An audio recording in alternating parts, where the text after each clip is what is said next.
នៅថ្ងៃនេះមានការភ្ញាក់ផ្អើលមួយនៅលើបណ្ដាញសង្គមក្រោយពីលេចរឿងសិទ្ធិខ្មែរម្នាក់មានប្រាក់មិនចេះទុកបែរជាយកទៅឲ្យចាញ់បោក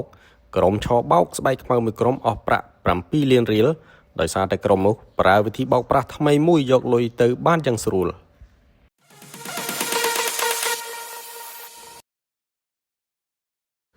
រឿងរ៉ាវខាងលើត្រូវបានលាតត្រដាងដោយលោកឧត្តមសេនីយ៍ឯករដ្ឋស្រៀងមេបញ្ជាការរងកងរាជអាវុធហត្ថលើផ្ទៃប្រទេសជាមេបញ្ជាការកងរាជអាវុធហត្ថរាជធានីភ្នំពេញនៅក្នុងការបង្ហោះដោយដាក់ចំណងជើងថា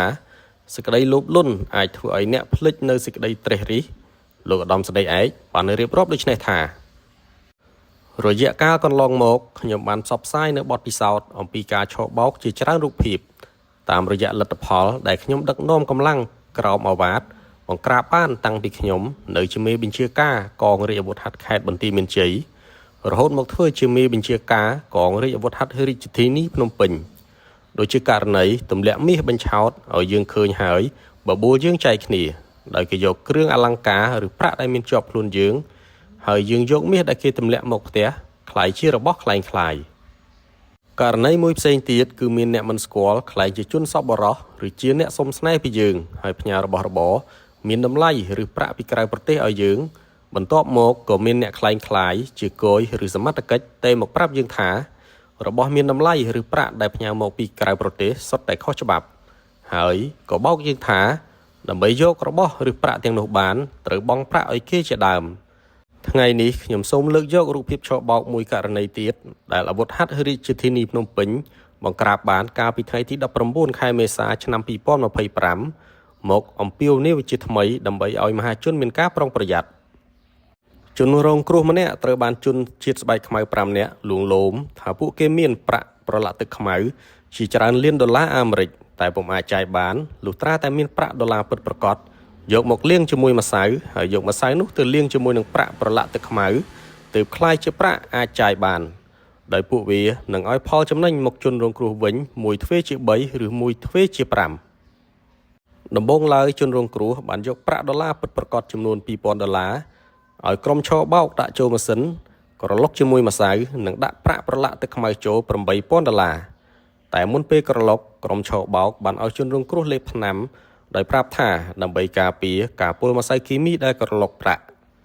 ហើយពួកវាក៏លេបឲ្យមើលមុនផងដែរមួយសន្ទុះក្រោយមកឃើញថាប្រាក់ចេញមកវិញចំនួន$10000សុទ្ធតែជាប្រាក់ដុល្លារពិតប្រាកដអាចចាយបាន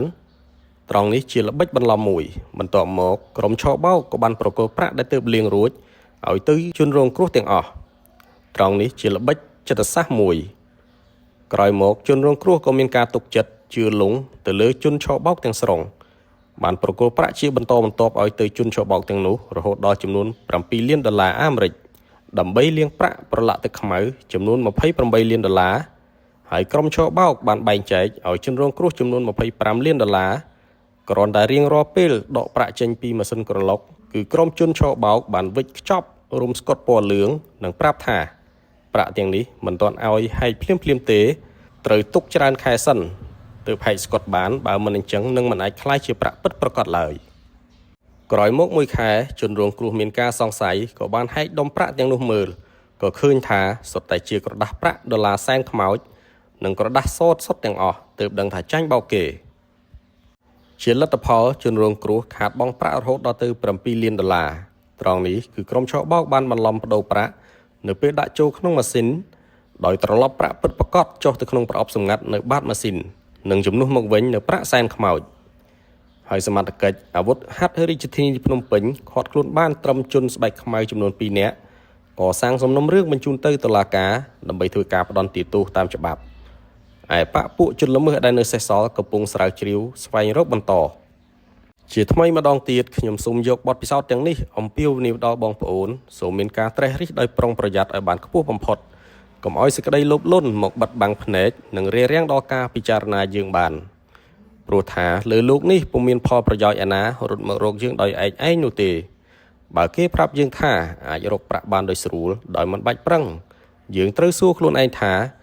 ម្ដេចគេមិនសង្ងំរកម្នាក់ឯងបែរជាមកហៅរកយើងឲ្យចូលរួមចែករំលែកឬកាត់បន្ថយផលប្រយោជន៍របស់គេតើយើងត្រូវជាអ្វីនឹងគេ ចុះមកដេចគេមិនយកផលប្រយោជន៍ទាំងនោះទៅចែករំលែកជាមួយប្រពន្ធកូនបងប្អូនសាច់ញាតិមិត្តភ័ក្តិស្និទ្ធស្នាលឬជនរួមជាតិគេនេះហើយជាទម្រង់នៃការបោកប្រាស់សូមអរគុណ